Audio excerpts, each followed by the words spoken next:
राधे राधे दोस्तों। आज हम आपको सुनाएंगे एक फौजी की प्रेम कहानी। एक फौजी और उसकी दो प्रेमिकाएं। एक प्रेमिका बनी पत्नी, दूजी प्रेमिका न राधा बन पाई न ही रुक्मणी। अगर आप हमारे चैनल पर नए हैं तो प्लीज हमारे चैनल को सब्सक्राइब करें, वीडियो को लाइक करें और शेयर करें।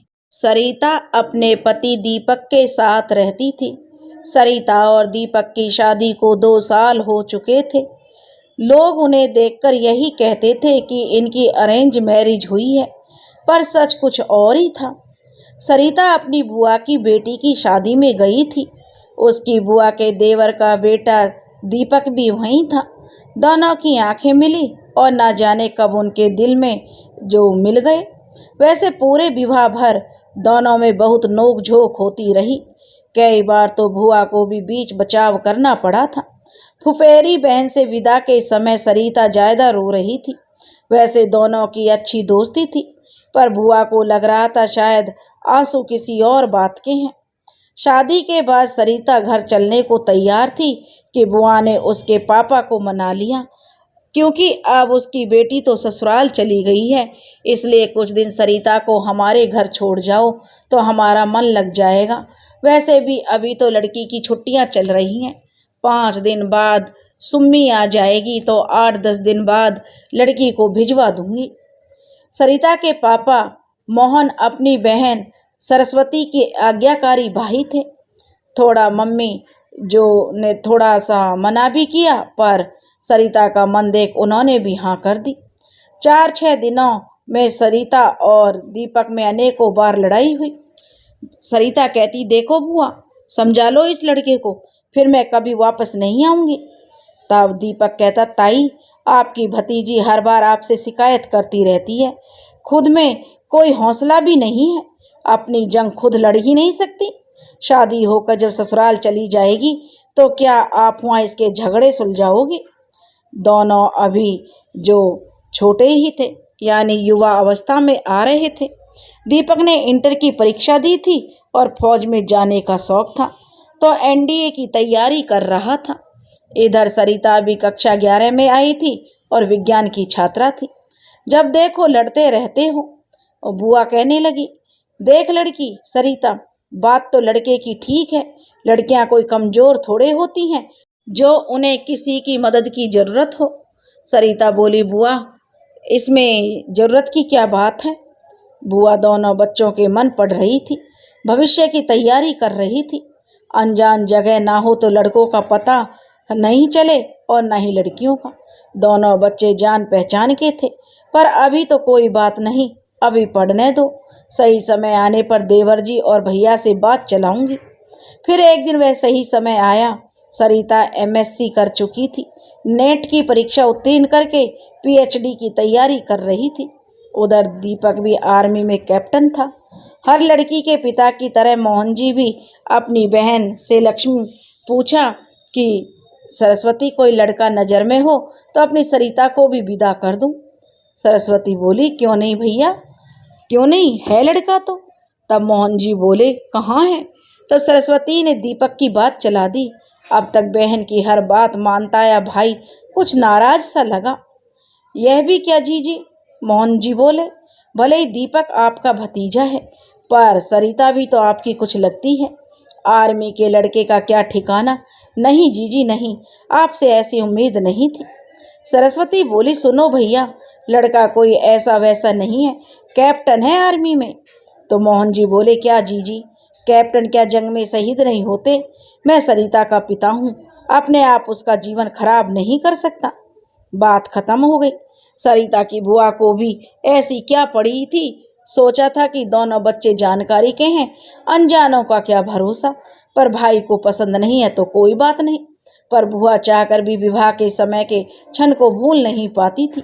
एक स्त्री का मन पुरुष से ज्यादा होता है।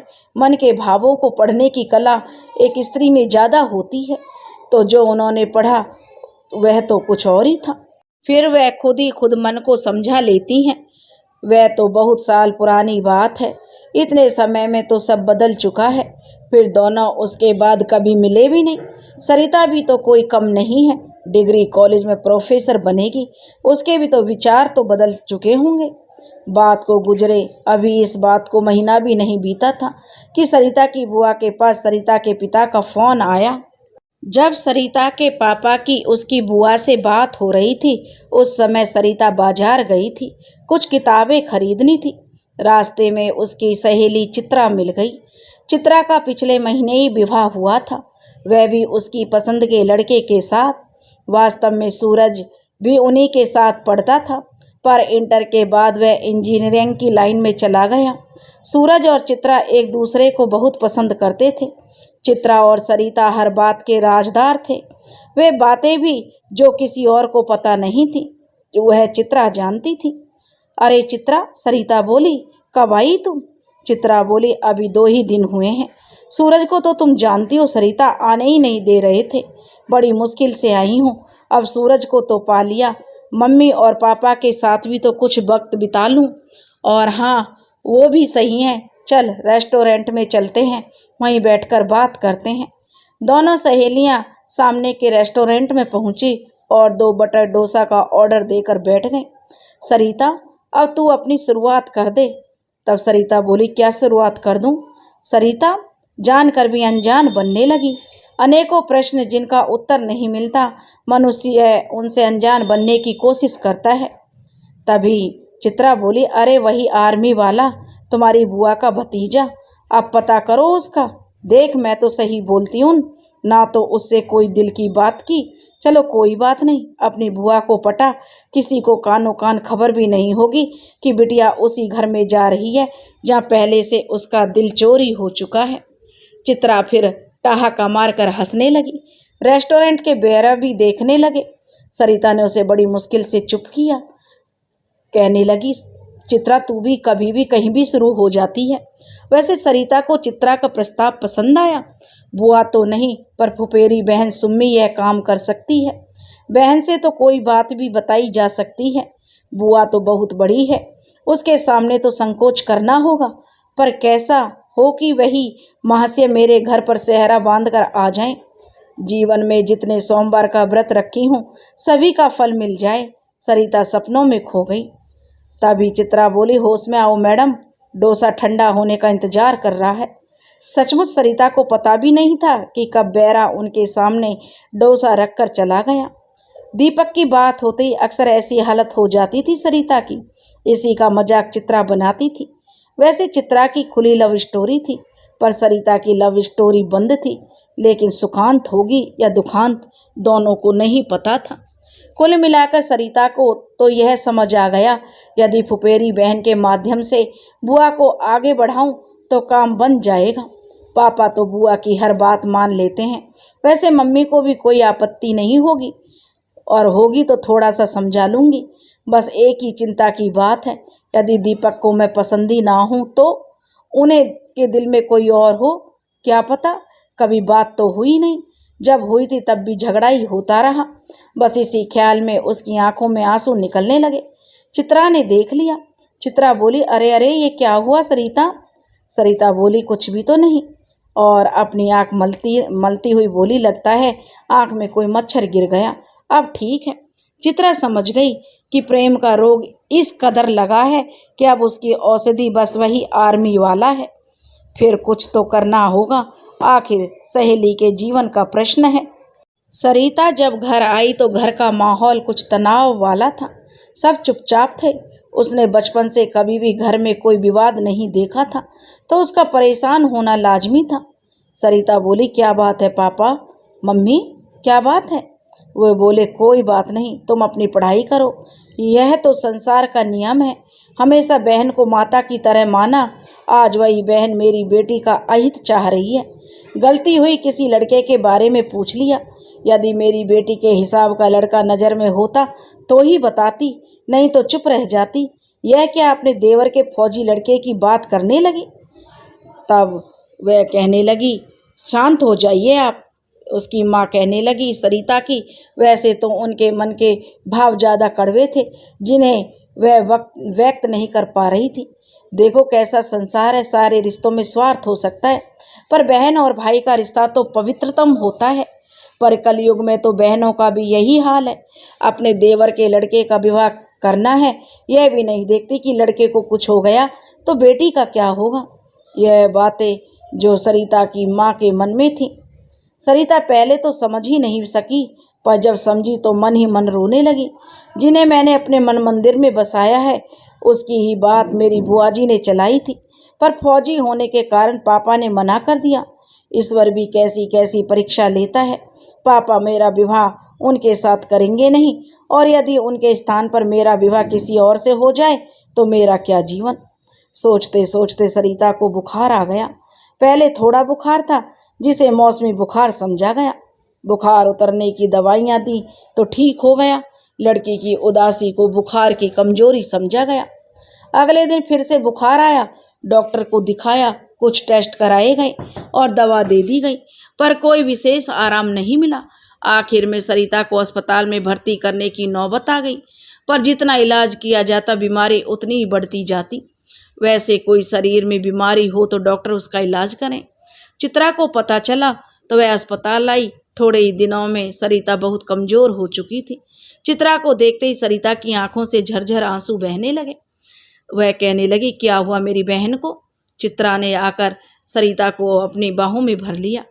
वह बोली, पता नहीं आंटी से पूछा तो बोली, पता नहीं बेटा, डॉक्टर ने इतने टेस्ट करा लिए पर बीमारी का पता नहीं। बोलते बोलते खुद सरिता की मम्मी रोने लगी। चित्रा ने बड़ी मुश्किल से आंटी को शांत कराया। समझ गई कि जो दिख रहा है वह नहीं है और जो है वो दिखाई नहीं दे रहा। चित्रा रोज सरिता को देखने आती और हर बार उसके साथ उसके मम्मी या पापा को पाती। सही बात पूछने का मौका ही नहीं मिल रहा था, पर कहावत है कि कोशिश करने वालों की कभी हार नहीं होती। और एक दिन जब सरिता की मम्मी दवा लेने गई थी और पिता भी डॉक्टर के चैम्बर में थे, तब चित्रा ने सरिता से पूछा, सरिता तुम मेरी सहेली नहीं, मेरी सगी बहन जैसी हो। हमारे और तुम्हारे बीच कभी भी कुछ छिपा नहीं रहा। सच सच बताओ मेरी बहन, क्या बात है? उत्तर में सरिता पहले तो रोने लगी, फिर सब सच सच बता दिया। कैसे भोलेनाथ ने आशीर्वाद देते देते अपना हाथ पीछे खींच लिया। अब तो पापा ने बुआ जी से अच्छी तरह झगड़ा भी कर लिया है, पर कुछ संभव नहीं है। पापा को सही बताना भी ठीक नहीं है, वह खुद अपने आप को दोषी समझेंगे। अब विरह की आग में जीवन भर जलना है, वह भी बिना बताए। हे देव, ये कैसा दिन दिखाया। चित्रा इन बातों में जो सरिता से ज़्यादा अनुभवी थी, उसने अपना प्रेम पाया था, सो उसकी जो सिद्धि का उदाहरण था। वास्तव में असंभव कुछ भी नहीं। चित्रा असंभव को भी संभव बनाएगी। आखिर सरिता उसकी बेस्ट फ्रेंड ही नहीं बल्कि उसकी सगी बहन जैसी है। सरिता बिल्कुल नहीं चाहती थी कि उसके दिल की बात पापा या मम्मी को पता चले। दीपक का उसके लिए क्या रवैया है यह भी उसे मालूम नहीं था। फिर ऐसी बातें कहने का क्या अर्थ? पर चाहकर भी वह दीपक को भूल नहीं पा रही थी। सचमुच दिल का रोग होता ही ऐसा है। चित्रा को भी समझ नहीं आ रहा था कि क्या करे, पर कुछ तो करना होगा, नहीं तो सरिता ठीक होने से रही। आखिर में उसने सरिता की मम्मी को सब कुछ बता देना ठीक समझा। चित्रा बोली, आंटी जी, मुझे सरिता की परेशानी की वजह पता चल गई है, बस आप नाराज मत होना। अब सरिता आपकी इकलौती संतान है, आपके लिए उससे बढ़कर क्या खुशी होगी। फिर चित्रा ने सरिता की मम्मी को सब कुछ बता दिया। कैसे बहुत साल पहले वह दीपक को मनी मन प्यार कर बैठी। अब जब आपने दीपक का रिश्ता ठुकरा दिया है तो वह फिर से डिप्रेशन में चली गई है। यह सुनकर सरिता की मम्मी अवाक रह गई। अरे ये कैसा नर्थ कर दिया। सरिता ने कभी भी अपने मन की बात नहीं बताई। वैसे वह तो सरिता की भलाई ही चाहते थे। आखिर मोहन जी को भी सब पता चला। एक बार तो मन गुस्से से भर गया। यह भी क्या बात है, हम लड़की को बीमार समझकर उसका इलाज करा रहे हैं और मामला कुछ अलग है। पर वह समझ गए कि दिल के मामले भी कम नहीं होते, धैर्य से काम लेना होगा। सरिता ठीक होकर घर आ गई। मोहन और उनकी पत्नी उसे रोज समझाते, फौज के लड़के के नुकसान बताते। वैसे तो सभी का जीवन ईश्वर के हाथ में है, पर खुद बेवकूफ़ी करना कहीं ठीक बात नहीं है। आखिर वे भी तो उसके माता पिता हैं, अपनी बेटी का भला चाहते हैं। पर सरिता सब समझकर भी कुछ समझ नहीं पाती। वैसे अगर कभी ऐसा सोचने लगे तो कैसे काम चलेगा। जो लोग फौज में जाते हैं उनके भी तो माता पिता भाई बहन सब होते हैं। कैसे खुशी खुशी लोग अपनी संतान को देश के लिए प्राण अर्पित करने के लिए भेज देते हैं। दीपक अच्छा लड़का है, उसमें कोई कमी तो नहीं। जब तक मम्मी पापा को पता नहीं था तब तक एक अलग बात थी। अब सरिता अपनी बात खुलकर कहने लगी, मन की बात बाहर आने लगी। सरिता तो ठीक होती गई, पर मोहन जी और उसकी पत्नी दोनों चिंता में घुलने लगे। तर्क में वे बेटी से जीत नहीं पाते थे, पर बेटी का प्रेम उन्हें कठोर बना रहा था। बेटी की खुशियां देखकर भी वे उन्हें नज़रअंदाज किए जा रहे थे। चित्रा भी सरिता के साथ थी। आखिर मोहन और उनकी पत्नी राजबाला जी ने अपने हथियार डाल दिए, पर समस्या विकराल थी।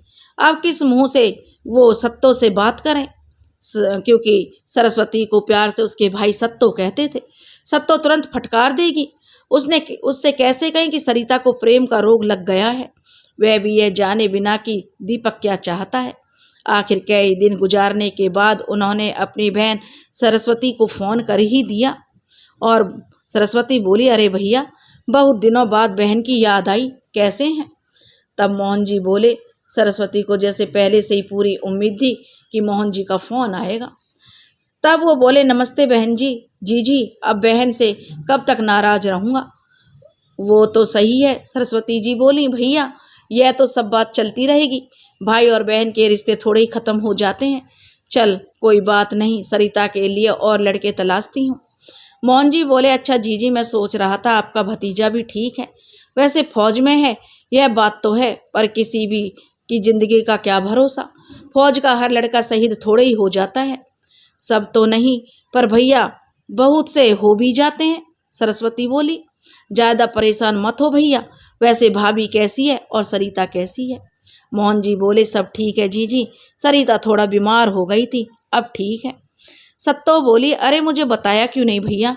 आखिर सरिता हमारी भी तो बेटी है, इतनी नाराज़गी भी अच्छी नहीं भैया। मोहन जी बोले, अरे मैं क्यों अपनी बहन से नाराज़ होऊंगा? लड़की ज़्यादा पढ़ाई के चक्कर में रहती है, थोड़ा दिमाग में गर्मी चढ़ गई थी, उसी के लिए परेशान थे, वरना इतने दिन बहन से बात ना करूं कैसे हो सकता है? पर जी थोड़ा गलती आपकी भी तो है, भाई का फ़ोन नहीं आया तो यह भी तो हो सकता है कि भाई परेशानी में हो। मोहन ने कितना भी छिपाने का प्रयास किया, पर उसकी बहन सत्तो सब समझ गई। वैसे भी उसकी अनुभवी आंखें बहुत पहले सब देख चुकी थी। कहने लगी, ठीक है भैया, भाभी से भी बात कराओ। मोहन बोले, हाँ, अरे राजबाला देखो, जी बात करेंगी। मोहन ने मोबाइल राजबाला के हाथ में पकड़ा दिया। मोबाइल कान पर रखकर वह बोलने लगी, राम जी, समझो भोलेनाथ की कृपा थी कि लड़की सही सलामत घर आ गई। हमारे तो यही बेटी है और यही बेटा है, इसके बिना हमारी क्या खुशियाँ। ना चाहते हुए भी राजबाला की आंखों में आंसू आ गए।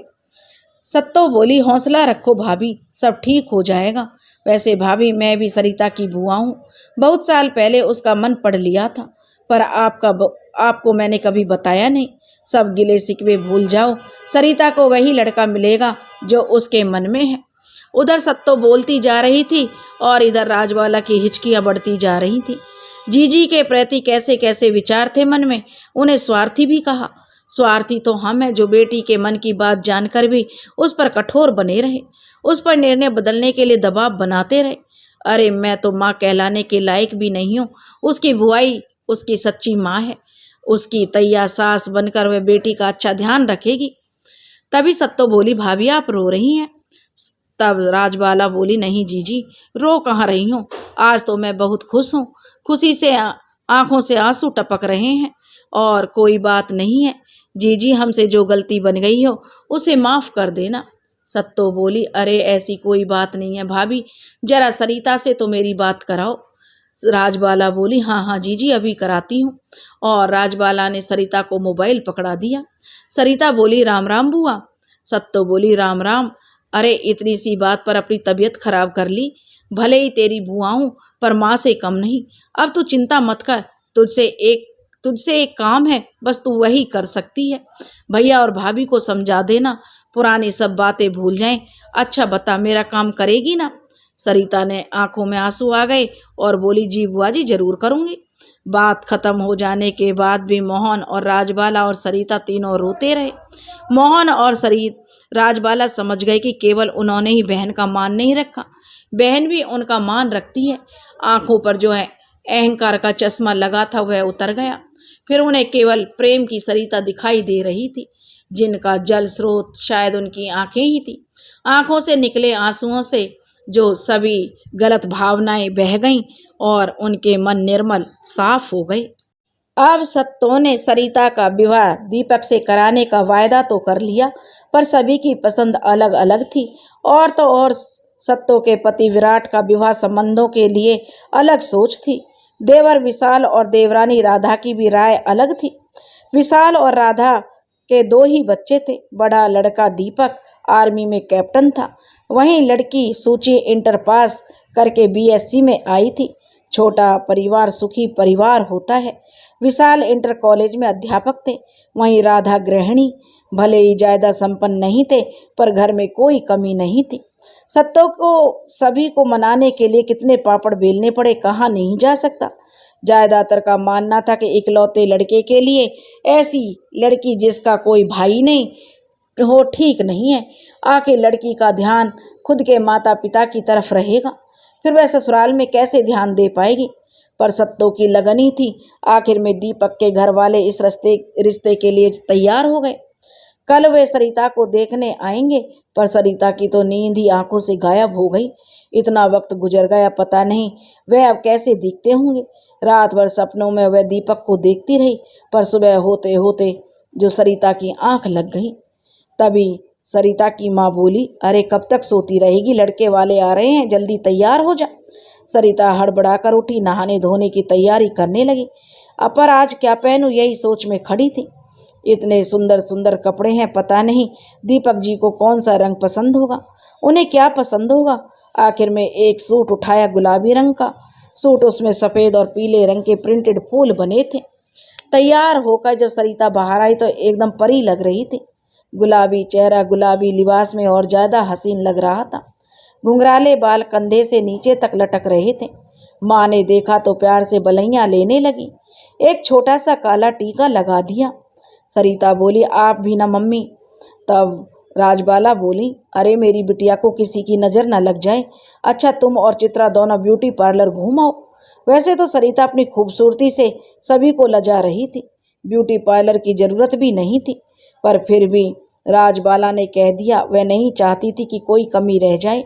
मान सम्मान के साथ लड़की को तैयार करने में वह कोई कोताही नहीं बरतना चाहती थी। आखिर यह लड़की का सपना है जिसे हर हाल में पूरा करना है। सरिता मना करती रही, पर राजबाला ने चित्रा को फोन करके बुला लिया और फिर उन्हें जबरदस्ती ब्यूटी पार्लर भेजा। जब सरिता ब्यूटी पार्लर से बाहर निकली तो राह चलते सभी उसे पलटकर देख रहे थे। अब तो वह स्वर्ग की अप्सरा लग रही थी, जो अपने रूप से किसी की भी तपस्या को भंग कर दे। उधर दीपक को जब पता चला उसकी शादी सरिता से होने जा रही है, तो मन में उसे एक अजीब सी खुशी महसूस हुई। दीपक समझ ही नहीं पा रहा था कि इस खुशी की वजह क्या है। इतने सालों में वह सरिता को थोड़ा भूल भी गया था। फिर दोनों साथ रहे भी कितने दिन थे, पर जब उसकी शादी के लिए रिश्ते आने लगे तो वह मन ही मन बेचैन होने लगा, जिसकी वजह शायद उसे पता नहीं थी। अक्सर उसके पिता उससे फ़ोन पर रिश्तों के बारे में बताते, उससे पूछते भी, पर दीपक को कोई लड़की पसंद नहीं आती थी। आखिर विशाल भी परेशान हो गए। एक दिन तो उस पर गुस्सा भी हो गए। अगर तेरे मन में कोई लड़की है तो उसे बता दे, आखिर सच भी तो पता चलना चाहिए। पर दीपक कुछ भी नहीं बता पाता। वास्तव में वह समझ ही नहीं पा रहा था कि वह क्या चाह रहा है। तब उसकी ताई ने सरिता के रिश्ते की बात चलाई, तो सरिता के भाई ना होने के कारण विशाल जी ने तो मना कर दिया, पर राधा जी ने फिर बात समझाई। अभी तक तो लड़का किसी भी लड़की से संतुष्ट नहीं हुआ है, एक बार इस बारे में भी पूछ लो। दीपक को जब बताया गया तो उसे लगा शायद यही वह है जो उसकी होनी चाहिए। शायद इसी को वह अपनी जीवन संगनी बनाना चाहता है। शायद वह अज्ञात चाहत यही थी। दीपक ने अपनी तरफ से तो बात बढ़ाने के लिए हाँ कर दी, पर जब बहुत दिनों तक ना तो पापा ने और न मम्मी ने आगे कुछ बताया तो उसे चिंता होने लगी। आखिर क्या बात है, कहीं सरिता के पिता आए ही ना हो। आखिर लड़की भी तो पीएचडी कर रही है, उसके लिए रिश्तों की क्या कमी। फिर वे आए हों और बात ना बनी हो। सबकी अपनी अपनी सोच होती है। हो सकता है ताई के जोर देने पर पापा ने हाँ कर दी हो और फिर मना कर दिया हो। आखिर वह भी तो ऐसी लड़की चाहते हैं जिसके कोई भाई हो। और एक विचार सबसे ज्यादा दीपक को परेशान करता। संभव है कि लड़की ने रिश्ता करने से मना कर दिया हो। अब लड़कियां भी अपनी राय खुलकर देती हैं। संभव है उसे कोई और लड़का पसंद हो। दीपक हर रोज विचारों के झंझावत में उलझा रहता। अनेकों बार लगता उसमें परेशान होने की क्या बात है। जो बात होगी पापा बता देंगे। यदि कोई बात नहीं बनी तो बताने की क्या जरूरत है। पर दीपक को लगने लगा कि अब कोई बात तो है। आज तक तो इस तरह से कभी भी नहीं सोचा था, पर अब सोचने लगता है कि शायद वह उसे प्रेम नामक बीमारी से ग्रस्त हो गया है, जिसने मजनू, रांझा समेत अनेकों को अपनी गिरफ्त में ले लिया था। दीपक को ईश्वर पर पूरी आस्था थी। वह बचपन से ही पूजा पाठ से दूर रहता था। वैसे कर्म करना भी पूजा है। आज तक कभी भी उसने स्नान करके 5 मिनट के लिए ईश्वर को याद नहीं किया था। कभी भी भगवान के सामने दीपक नहीं जलाया था। घर के ये सारे काम मम्मी और छोटी बहन करती थी। आर्मी परिसर में मंदिर में अब दीपक रोज हाजिरी देता। जितना वह जानता था उस हिसाब से आराधना करता। हनुमान चालीसा की पुस्तक खरीद लाया, पर उसे पढ़ने में भी अशुद्धियां कर देता, पर पढ़ता जरूर। कुछ ही दिनों में वह हनुमान चालीसा का शुद्ध पाठ करने लगा। ईश्वर के घर देर हो सकती है पर अंधेर नहीं। एक दिन पिता ने फोन करके बताया, सरिता को देखने का प्रोग्राम बना रहे हैं। छुट्टी लेकर तुम कब आ रहे हो? तुम्हारे साथ ही चलेंगे। आखिर तुम सब समझ लो, आखिर तुम्हारी जिंदगी की बात है। दीपक को ऐसी खुशी हुई जिसे लिखा नहीं जा सकता है। यदि पिताजी खुद व खुद रिश्ता तय कर देते तो भी उसे परेशानी नहीं होती। आखिर उसने 15 दिन की छुट्टी का आवेदन किया। छुट्टियां मिल गईं और दीपक को एक एक दिन काटना मुश्किल हो रहा था। आखिर वह घर चल दिया। रास्ते भर सरिता के बारे में सोचता रहा। घर पहुंचने से पहले ताऊ और ताई के घर पहुंचा और सत्तो बोली, अरे बेटा आ गया, और उसे अपना आशीर्वाद दिया। दीपक बोला, हाँ ताई। दीपक सोचता रहा कि ताई कुछ बताएगी, पर ताई ने कुछ नहीं बताया। चाय नाश्ता किया, पर दीपक को सरिता की फोटो भी देखने को नहीं मिली। घर पर भी वही हाल थे। लड़की देखने चलना है तो ठीक है, पर उससे पहले घर पर भी कुछ बात बताई जाती है, फोटो वगैरह दिखाया जाता है। लेकिन दीपक के साथ ऐसा कुछ नहीं हो रहा था। मौका देखकर दीपक घर में सरिता का फोटो तलाशने लगा, पर सफलता नहीं मिली। अब इंतजार के अलावा कोई और चारा नहीं था। वैसे इंतजार की अग्नि में तपकर ही प्रेम रूपी स्वर्ण निखरता है। आखिर वह दिन आ गया जब दीपक अपनी महबूबा का दीदार करेगा। मम्मी, पापा, बहन, ताऊ और ताई सभी के साथ दीपक सरिता को देखने चल दिया। आज उसे गाड़ी की रफ्तार ज़्यादा कम लग रही थी। एक एक पल बड़ी मुश्किल से गुजर रहा था।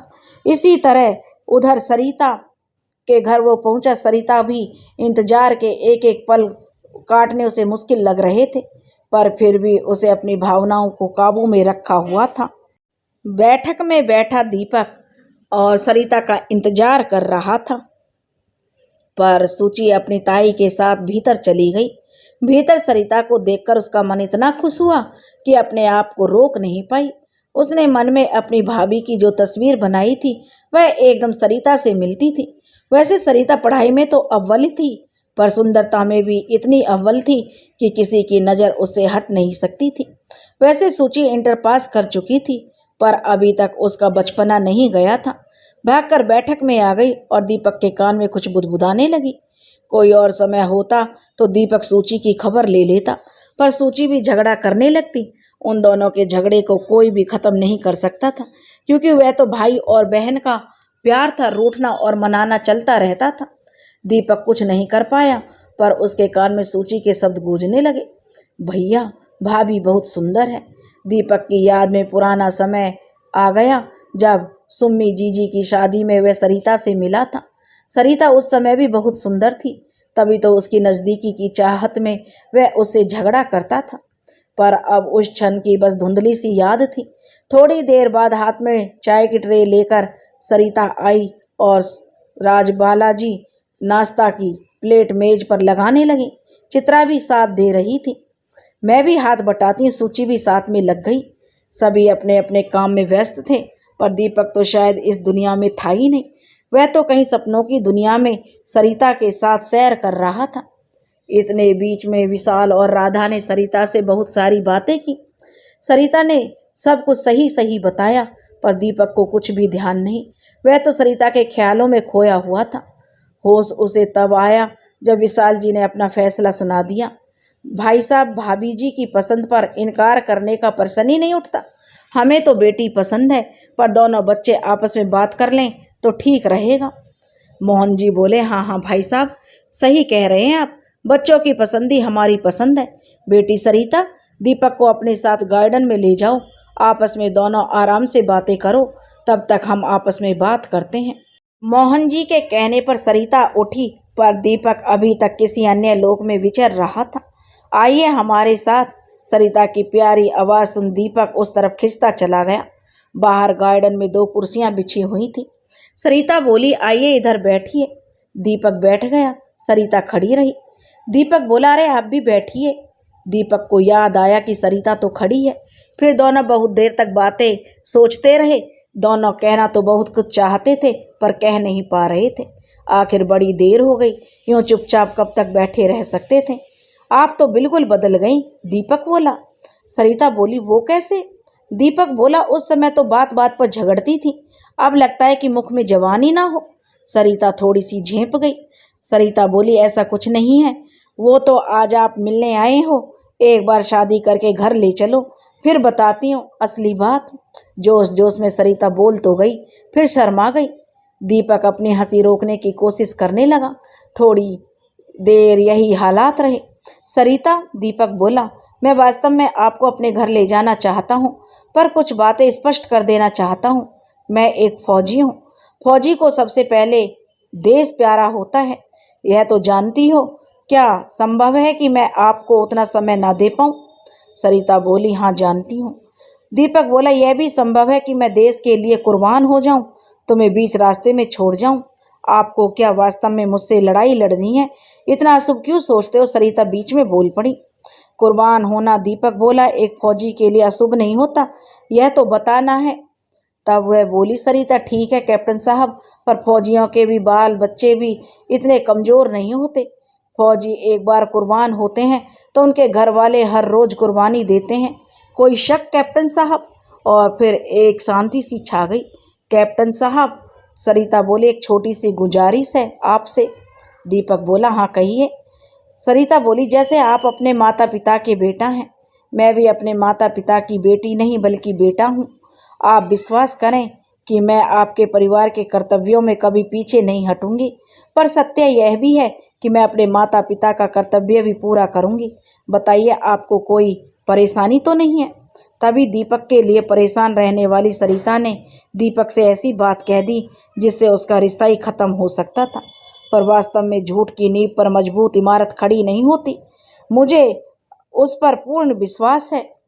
पर क्या अंकल और आंटी जी मुझ पर इतना विश्वास करेंगे? दीपक बोला, नहीं, मुझे तुम पर पूरा विश्वास है, और आखिर संबंध पूरे परिवार से तुम्हारा हो रहा है। दीपक चुप रहा। सरिता उठकर बैठक की तरफ चल दी। दीपक देखता रहा। अंकल जी, आंटी जी, आपने मुझसे जो भी पूछा, सरिता बोली, मैंने उसका सच सच उत्तर दिया। मैं भी एक छोटी सी बात आपसे कहना चाहती हूँ। तभी विशाल जी बोले, बोलो बिटिया, क्या कहना चाहती हो? राजबाला और मोहन समझ नहीं पा रहे थे सरिता क्या कहने जा रही है। सरिता ने वह सब कह दिया जो उसने दीपक से कहा था। एकदम शांति छा गई। मोहन और राजबाला चिंता के समुद्र में डूबने लगे। कितनी मुश्किल से इन्हें तैयार किया था, ऐसे में लड़की चुप नहीं रह सकती थी। आखिर बेटी के पिता को जुदाई का गम सहना ही होता है, हम भी सहन कर लेते। विशाल और राधा दोनों खड़े हो गए। सचमुच रंग में भंग पड़ गया था, इसलिए वो इस रिश्ते के लिए तैयार नहीं हो रहे थे। पर यह क्या, राधा ने बढ़कर सरिता को गले लगा लिया। बोली, बेटी, हम जानते हैं एक बार को पुत्र अपने माता पिता की चिंता करना छोड़ दे, पर बेटी कभी नहीं छोड़ती, उसे हमेशा अपने माता पिता की चिंता रहती है। वैसे भी संबंधों की इमारत सच की नींव पर खड़ी होती है। क्या आप हमारी बेटी बनना पसंद करोगी? सरिता ने गर्दन झुका ली और जो उसकी राधा के पैर छू लिए। बात पक्की हुई। सभी ने मिठाई खाई। विवाह की तारीख तो पंडित जी तय करेंगे। इतने बीच में एक दो बार मोहन जी और विशाल जी की मुलाकात होगी। आखिर विवाह की तैयारियां दोनों तरफ एक दूसरे की पसंद से ही करेंगे। दीपक का रिश्ता तय हो जाने के बाद अब सरिता को एक एक दिन गुजारना मुश्किल हो रहा था। कितने वर्षों से उसे के मन मंदिर में दीपक को बसाए हुए थी, पर आखिरी समय पर ज्यादा उतावली हो रही थी। सचमुच प्रेम का रोग होता ही ऐसा है। अभी तक तो दीपक के मन की बात ही पता नहीं थी, पर अब तो ऐसा लगता है कि किसी उड़न खटोले पर बैठकर उड़कर वहीं पहुंच जाए जहां उसका महबूब है। महबूब के बिना एक दिन गुजारना मुश्किल हो रहा था। वैवाहिक आयोजनों में शुभ और अशुभ का बहुत विचार किया जाता है। पंडित जी के अनुसार अभी इस साल तो विवाह संभव नहीं है। अब पूरे एक साल रुकना होगा। सत्य बात तो यह है कि ईश्वर भी प्रेमियों का इम्तिहान लेते हैं। वह तो तकनीकी युग में दूरियां ज्यादा खलती नहीं है। अब दीपक और सरिता के बीच में बातचीतों का सिलसिला शुरू हो गया था। दोनों ही एक दूसरे की पसंद को अपनाने की कोशिश कर रहे थे। रात के समय सरिता दीपक के ख्वाबों में खोई रहती। सपनों में मिलने से कोई रोक तो नहीं सकता। सरिता देख रही थी कि वह दीपक के साथ बर्फीली पहाड़ियों में घूम रही है और उसके साथ बड़ा अच्छा समय गुजार रही है। तभी मोबाइल की घंटी बजी। उस मोबाइल को इसी समय बजना था। कितना अच्छा स्वप्न था, टूट गया। अनमने भाव से सरिता ने मोबाइल उठाया। मोबाइल की स्क्रीन देखते ही भाव बदल गए। क्या सचमुच सपने साकार होते हैं? अभी थोड़ी देर पहले जिसके ख्वाब देख रही थी उसी का फोन था। दीपक बोला, सो रही थी क्या? सरिता बोली, अरे नहीं, अब तो मेरी नींद उड़ा ली आपने। सोते जागते बस आपका ही ख्याल रहता है, आपको याद करती हूँ। बाई चांस अभी आपके ही सपने देख रही थी। बर्फीली पहाड़ियों पर आपका साथ, इससे बढ़िया भला क्या सपना हो सकता है। इनफैक्ट अगर आपके बिना कोई और होता तो गुस्से में मैं उसे जरूर कुछ सुना देती। अब दीपक कुछ सोच में पड़ गया। कैसे बताए कि इतनी रात को क्यों फोन किया है? कैसे कहे कि अब बहुत दिनों तक वह कोई फोन नहीं कर पाएगा? अचानक उसे बर्फीली पहाड़ियों पर जाने का आदेश मिला है, ऐसी जगह जहां मोबाइल के सिग्नल गायब रहते हैं और यमदूत अक्सर विचरते रहते हैं। थोड़ी देर पहले माँ को बड़ी मुश्किल से चुप किया था। सरिता भी उसे इतना प्रेम करती है, उसे कैसे बता पाऊंगा? दीपक बोला, सरिता, अगर मैं तुम्हें कई दिनों तक फोन ना करूं तो तुम्हें कैसा लगेगा? सरिता कहने लगी, यह क्या मजाक का समय है? दीपक, ऐसा क्यों बोल रहे हो? इतनी रात गई मजाक के लिए फोन किया था। दीपक बोला, नहीं सरिता, आई एम सीरियस। मैं एक ऐसी जगह जा रहा हूँ जहाँ चारों तरफ बर्फ ही बर्फ है। हर समय मौत हमला करने को तैयार रहती है। मुझे जाना होगा। आखिर भारत माता की सेवा के लिए ही तो हमने फौज ज्वाइन की है। और फिर शांति छा गई। सरिता की आंखों से टप टप आंसू टपकने लगे। दीपक बोला, हेलो सरिता, मुझे सुन रही हो या नहीं? सरिता बोली, हाँ हाँ, मैं सुन रही हूँ, आप जाइए, आखिर भारत माता की सेवा की बात है। तब दीपक बोला, तुम कहीं रो तो नहीं रही हो?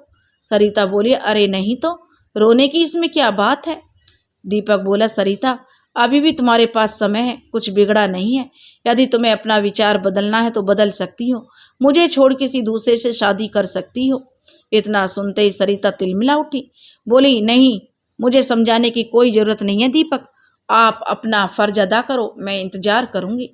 सरिता, कई बार इंतजार कभी पूरे नहीं होते, दीपक बोला। जिंदगी भर आंसू बहाने से अच्छा पहले ही भूल सुधार ली जाए। सरिता बोली, फिर वही बकवास, हर इंतजार पूरा होता है। हर फौजी एक दिन जरूर वापस आता है, कुछ सशरीर और कुछ सूक्ष्म शरीर से। आप मेरे पास वापस आओगे, मैं इंतजार करूंगी। फोन कट गया। एक बार फिर से सरिता की आंखों से आंसुओं की बरसात होने लगी। अब वह उन्हें रोक नहीं रही थी। आंसुओं की नदी में मन की कमजोरी को बहा रही थी। आखिर वह भी एक फौजी की मासूका थी।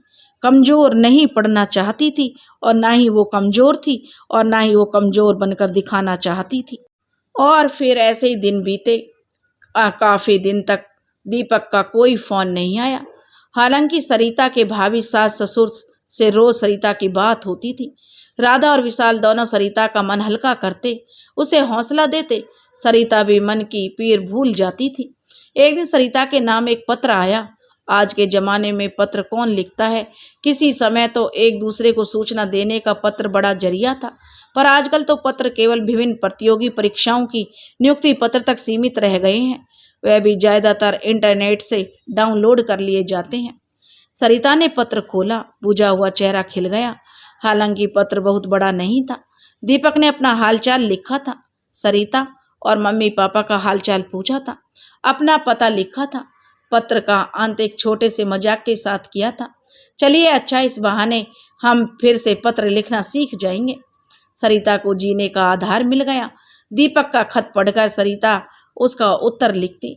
शुरुआत में तो समझ में नहीं आता कि क्या लिखा जाए। धीरे धीरे पत्र लिखने के बहाने दोनों अपने दिलों की अच्छी तरह से व्यक्त करने लगे। अक्सर कुछ शेर या कविताओं की पंक्तियां पत्रों का भाग भरने लगे। दूसरे कवियों की कविताएं लिखते लिखते मन में खुद की कविताएं भी भरने लगी। कविताओं का दिल से बड़ा खास रिश्ता होता है। जो दिल की आवाज़ को लिख दे वही कवि बन जाता है। पत्र लिखना फ़ोन से भी ज़्यादा मज़ेदार लगने लगा। अब सरिता को जब भी महबूब की याद आती उसका खत पढ़ने लगती। खतों में दीपक की नज़दीकी महसूस होती।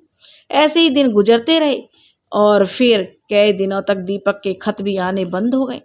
सरिता उसे लगातार खत लिखती रही, पर दीपक का कोई जवाब नहीं आता। दूसरी तरफ दीपक के घर पर सन्नाटा फैला हुआ था। आर्मी से आए एक पत्र ने सभी की नींद उड़ा दी थी। आतंकवादियों से एक मुठभेड़ के बाद दीपक का कोई पता नहीं था। वैसे आर्मी दीपक को तलाश कर रही थी, पर ज़्यादा संभावना यही थी कि दीपक मुठभेड़ में शहीद हो गया है। इन बर्फीली चोटियों की खाइयों में अक्सर सैनिकों के सब मिलते रहते हैं जो बहुत समय से गायब हैं, जो बार बार घटित हो। परिकल्पना उसी के अनुसार होती है, पर आर्मी का नियम है जब तक शहीद की मृतदेह ना मिल जाए उस सैनिक को शहीद नहीं घोषित कर सकते। दिन बीतते गए। कुछ दिन तो दीपक के परिवार वालों ने संतोष किया कि दीपक मिल जाएगा, पर एक दिन उनका सब्र टूट गया। उस दिन विशाल जी, राधा जी और सूची बहुत रोए। अभी तक दुनिया को छिपाते आए उन्होंने पहली बार अपने बड़े भाई और भाभी को सूचना दी। दीपक का कोई पता नहीं था। यदि दीपक वापस आ गया तो उसे केवल ईश्वर का चमत्कार ही कहा जाएगा। यह मानने के पर्याप्त कारण है कि कब अब जो सभी की जिंदगी दीपक की याद में रोते हुए गुजरेगी, इस पर किसी का वश नहीं। पर वह क्या भी किया जा सकता है जिस पर उनका वश है। एक युवती लड़की अपने नवजीवन के सपने देख रही है। अभी उसका कुछ नहीं बिगड़ा। सरिता का पूरा जीवन उसका इंतजार कर रहा है। हालांकि मन की यादों को निकाल पाना बहुत कठिन होता है, फिर भी कोशिश की जा सकती है। सरिता के माता पिता को सच बताना ही चाहिए। सरिता को फिर से अपने जीवन के विषय में सोचना और समझना होगा। अब उससे ऐसा अपनापन लगने लगा है कि उसका हित देखना मजबूरी हो गई है। उस दिन मोहन जी के घर भी रुदन हुआ। मोहन और राजबाला तो कुछ देर रोए, पर सरिता की आंखों में आंसू आए तो फिर बंद नहीं हुए। पिता और माता के बार बार समझाने का असर भी नहीं हुआ। फिर बुआ भी उसे समझाने आई, पर सरिता के आंसू नहीं रुके। अंत में विशाल जी और राधा जी खुद आए। कब तक रोती रहोगी बेटी, अब उसे भूल जा। वह तो निर्मोही था, बीच में छोड़कर चला गया। तेरा पूरा जीवन पड़ा है, अब अपने विषय में सोच। सरिता कुछ क्षण शांत रही, फिर अपना निश्चय कहने लगी। पितामह भीष्म की तरह उसने भी अपने मन में कुछ बड़ा सोच लिया था। अब वह बड़ा करने जा रही थी। सरिता बोली, पिताजी, माताजी, अब इन आंसुओं को मत रोकिए। ये आंसू मेरे जीवन का हिस्सा बन चुके हैं। एक बार दीपक जी को अपना पति मानकर किसी अन्य को मैं दिल में नहीं रख सकती। अब आंसुओं की कहानी चलती रहेगी। या तो खुद एक दिन दीपक जी आकर अपने हाथों से मेरे आंसू पोंछेंगे, या इन्हीं आंसुओं के साथ अपना जीवन गुजार दूंगी। विवाह तो मन का मन से होता है। मेरा विवाह तो हो चुका है। मैं दीपक जी का इंतजार करूंगी, जिंदगी के अंत तक उनका इंतजार करूंगी। यदि दीपक जी शहीद हो चुके हैं तो फिर भी मैं एक शहीद की विधवा हूँ। शहीद की विधवा का सौभाग्य बहुत सौभाग्यशालियों को मिलता है। मैं इस अवसर को छोड़ नहीं सकती। एक बार फिर सरिता को समझाने की कोशिश की। अंत में समझाने वाले हार गए, पर सरिता नहीं हारी। प्रेम पथ की साधिका को उनके साधन से डिगा पाना भला किसके बस में था। वह तो अपने प्रेमी की विधवा भी बनने के लिए तैयार थी। उधर कहीं दूर पहाड़ों की तलहटी में बसे एक गांव में एक लड़का पिछले 8 महीनों से रह रहा था। गांव के गडरियों को वो मृत प्राय अवस्था में मिला था। वैसे कपड़ों से वह आर्मी का जवान लग रहा था, पर भोले वाले गांव वाले थोड़ा डरपोक भी थे। उसे आर्मी के कैंप न ले जाकर अपने साथ ले गए। कितने महीने उसकी देखभाल की, उसका इलाज किया। गांव का ही एक वैद्य उसकी चिकित्सा करता था। कई दिनों बाद उसे होश आया, पर चोट के कारण वह अपनी याददाश्त खो चुका था। पैरों में एक लचक जन्म ले चुकी थी। गांव क्या था, बस 150-200 लोगों का एक समूह, मुश्किल हालातों में रहने के अभ्यासी। सच कहें तो खाना बदोश। जाड़ों में जब बर्फ पड़ने लगती तो पहाड़ों से बहुत नीचे उतर आते। मवेशी पालना, जंगली पेड़ों से फल तोड़कर लाना, दुर्लभ औषधियां ढूंढना, यही उन लोगों की जीविका थी। भले ही सभ्य समाज इन्हें जंगली समझे, पर इनके ज्ञान को चुनौती नहीं दी जा सकती। एक असाध्य युवक इन्हीं जंगली समझे जाते लोगों की औषधि ज्ञान से आश्वस्त है। यही इनके चिकित्सीय कुशलता का प्रमाण है। दीपक होश में आ रहा था या नहीं भी उसे कुछ याद नहीं आ रहा था। वह कौन है, कहाँ से आया?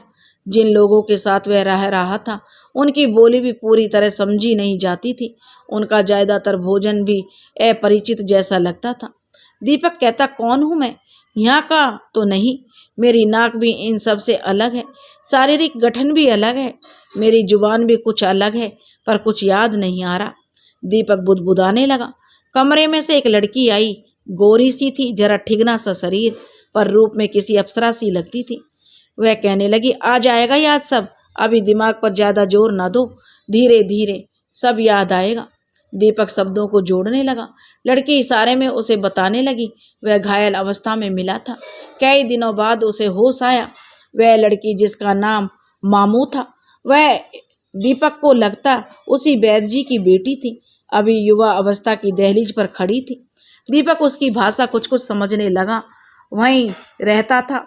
मामू के मन में उस अज्ञात युवक के लिए कुछ दया थी, कुछ समर्पण था, या सच कहो तो उससे प्रेम करने लगी थी। पहचान के लिए एक नाम जरूरी था। दीपक का नाम साहब पड़ गया। खाना बदोश समझ गए वह युवक सेना में कोई साहबी है, पर दीपक को कुछ पता नहीं। खाना बदोश मामू के मन में उफनते हुए प्रेम को देख रहे थे। बेटी के प्रेम का कर्तव्य पर हावी हो गया। दीपक के फौजी कपड़े छिपाकर नष्ट कर दिए, पर उसकी जेबों में रखी चिट्ठियां मामू के पास थी। चाहकर भी एक प्रेमिका किसी अन्य प्रेमिका के प्रेम के प्रमाण नष्ट नहीं कर पाई। मामू का साहब के नज़दीक पहुंचकर उस पर रूप माधुरी डालने का प्रयास सफल होता, उससे पहले उसके अवचेतन मन में किसी अन्य की तस्वीर उभरती। दीपक उस तस्वीर को पहचानता तो नहीं था, पर इतना समझ जाता कि कोई तो है उसके जीवन में, कोई प्रेम की साधिका उसकी प्रतीक्षा कर रही है। फिर तमाम कोशिशों के बाद भी मामू का प्रेम परवान नहीं चढ़ पाया।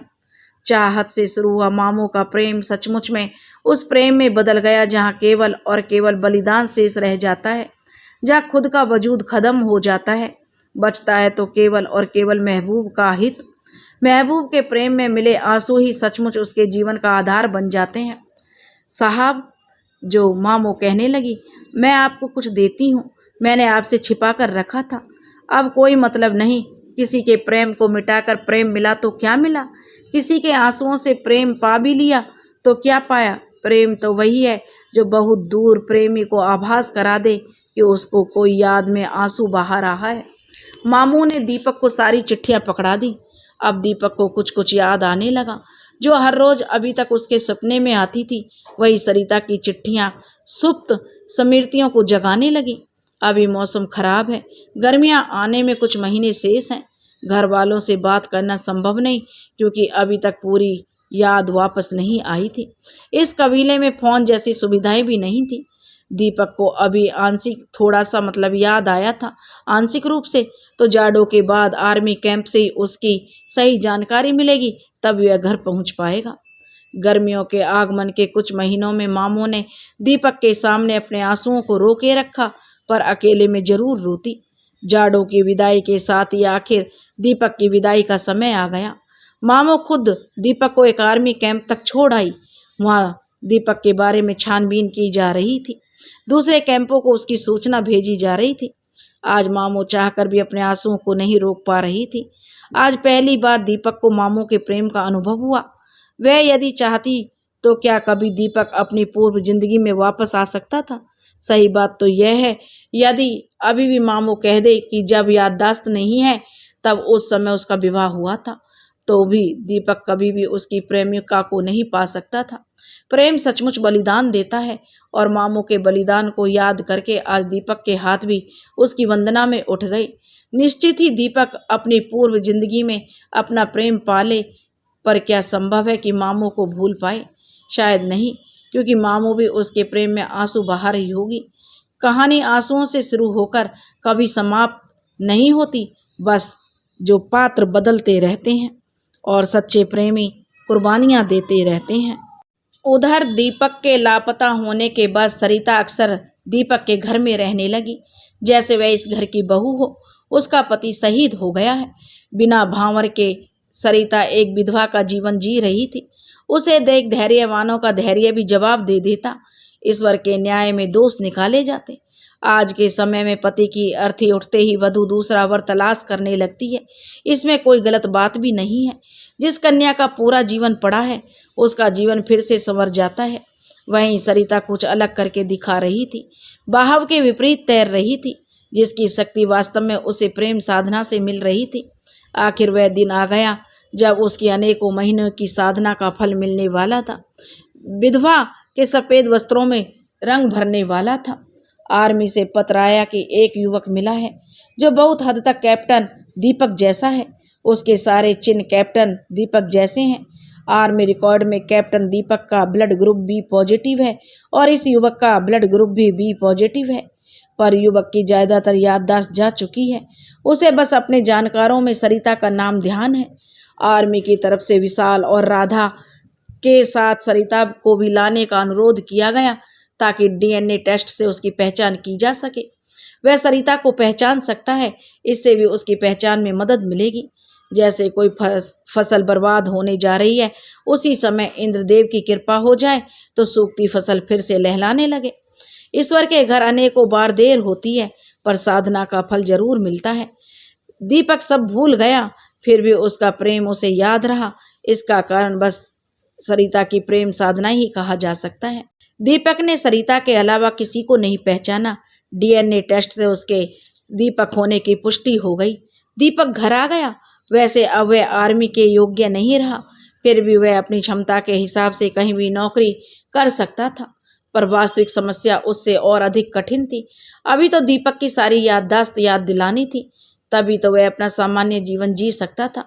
पर सभी के साथ साथ सरिता की परीक्षा की घड़ी थी, पर प्रेम पथ के साधक किसी भी परीक्षा से नहीं घबराते। सरिता की साधना चलती रही। दिन या महीने की बात नहीं, बल्कि सालों लग गए। एक पढ़ी लिखी युवती ने अपना करियर भी दांव पर लगा दिया। इतनी सामर्थ्य केवल एक स्त्री में होती है।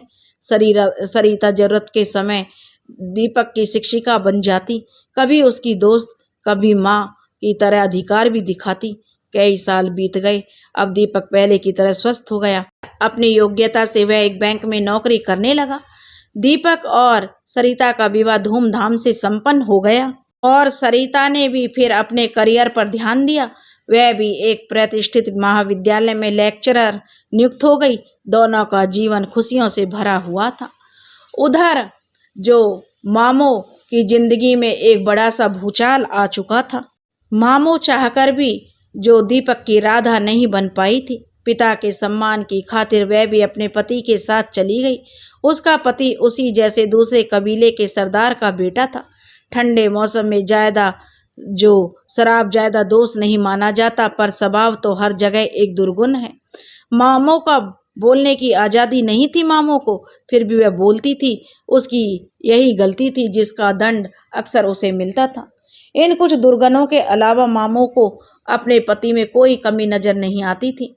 मन में होने पर भी वह मामू पर खूब खर्च भी करता, बस उसे मामू का टोकना पसंद नहीं था। जब वह मामू की सारी जरूरत पूरी कर रहा है तो फिर इतना क्या इतराना। मान लिया कि आदमी में कुछ दोष है, पर दोष किस पुरुष में नहीं होते। अब मामू पर इतना खर्च करता हूँ तो कुछ अपनी इच्छा से भी तो खर्च करने का उसे अधिकार तो है।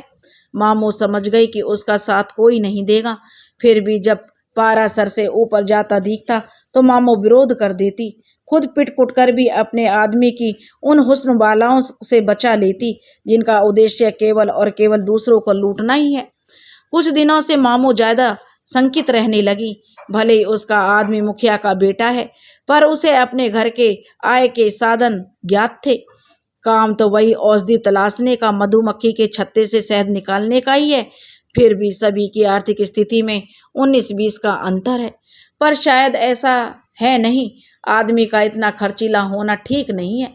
मामू और उसके पति का विवाद का विषय बदला। यह आदमी को ज्यादा नागवार लगा। एक बार पर स्त्री गमन गलत हो सकता है, पर यदि आदमी अपनी औरत की जरूरत भी अच्छी तरह पूरी कर रहा है तो यह क्या दोष है। औरत को बस खाना और खर्चे से मतलब रखना चाहिए। आदमी किस तरह कमा रहा है यह आदमी की जिम्मेदारी है। मामो अपनी तरफ से जानकारी की कोशिश करती रही। अंत में पता चला कि वास्तव में यह धन कुछ बेचकर मिलता है। इसके लिए बेचना होता है ईमान, अपनी देशभक्ति को नीलाम करना होता है, समाज को विदेशियों के हाथों बेचना होता है, अपनों की खबर दूसरों को देनी होती है। यानी कि इस शानो शौकत का कारण है आदमी का आत्माहीन हो जाना। अपनी माँ की भी इज्जत दांव पर लगा रहा है। माँ केवल एक स्त्री नहीं होती जिसके गर्भ से मनुष्य जन्म लेता है। माँ तो एक एहसास होता है। एक देशभक्त के लिए अपनी भारत माता की आन बान और शान इतनी प्यारी होती है, उसके लिए वह हंसते हंसते शहीद हो जाता है। उसी भारत माता के सम्मान का सौदा जो कर सकता है, उसमें सुधार की उम्मीद नहीं की जा सकती। बस किया जा सकता है तो अपना कर्तव्य। इसके लिए ना कोई पति है, ना कोई पिता और ना कोई पुत्र।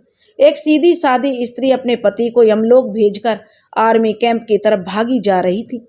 आज आर्मी के एक दल को रवाना होना था, पर मार्ग में आतंकवादियों ने आरडीएक्स बिछा रखा था। इंतजार था कब सैनिक आए और मौत के घाट उतारे जाएं, पर आतंकवादियों की मंशा कामयाब नहीं हो पाई। मुठभेड़ में अनेकों आतंकवादी मारे गए, अनेकों को बंदी बना लिए गए। दुश्मनों की साजिश नाकाम हुई। वेल्डन, यदि आप हमें जानकारी नहीं देती तो यह कभी संभव नहीं होता। सफलता का पूरा श्रेय तुम्हारा है। बताओ तुम्हें क्या इनाम चाहिए। मेजर की बात सुनकर मामू कुछ देर सोचती रही। अब उसे क्या चाहिए, उसे कौन क्या दे सकता है। मन में जिसकी आराधना वह करती है, क्या कोई उसको उन्हें प्रदान कर सकता है। नहीं ना, मामू ने तो दीपक की रुक्मणी बन पाई और ना ही दीपक की राधा। फिर क्या मांगू, बस एक ही बात बचती है। सच साहब, आप मुझे मेरे पसंद का इनाम दे सकते हैं। मामू ने मेजर से कहा तो मेजर बोला, इसमें कोई शक। तो मामू बोली, फिर अब मेरा कोई नहीं है, मुझे अपनी फौज का हिस्सा बना लो। भारत माता की हिफाजत करते हुए अपना जीवन बिता दूंगी। मेजर बोला, ए लड़की, फौजी बनना इतना आसान नहीं है, मर्दों के भी बस की बात नहीं है।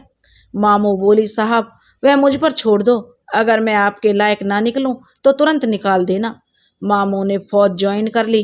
कठिन से कठिन ट्रेनिंग को उसने पूरा किया। जिससे उसे प्रेम हुआ था उसका जीवन वह खुद जीने लगी। अपनी वर्दी में वह अपना महबूब देखने लगी।